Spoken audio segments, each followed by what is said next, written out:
Erano diventati una vera e propria organizzazione specializzata nei furti ai CER della sinistra Piave, un giro d'affari di 100.000 euro all'anno, complice un dipendente dell'Ecocentro che li faceva entrare nel deposito e gli lasciava prelevare elettrodomestici e materiale vario.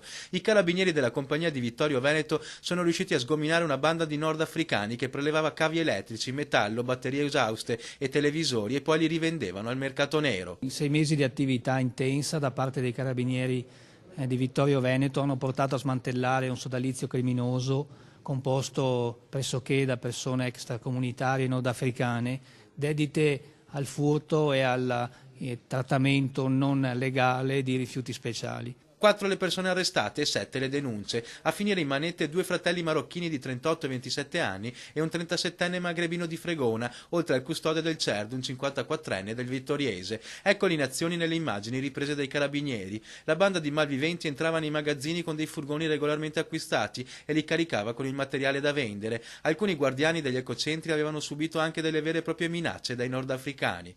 In totale abbiamo sequestrato 5 mezzi e abbiamo scoperto anche 2 discariche abusive dove il materiale che a loro non serviva e poi veniva buttato e in qualche maniera inquinava anche l'ambiente. Il materiale recuperato dagli ecocentri veniva smontato per essere venduto o spedito in Africa. Le 2 discariche abusive erano una in centro a Vittorio Veneto e una a San Giacomo di Veglia.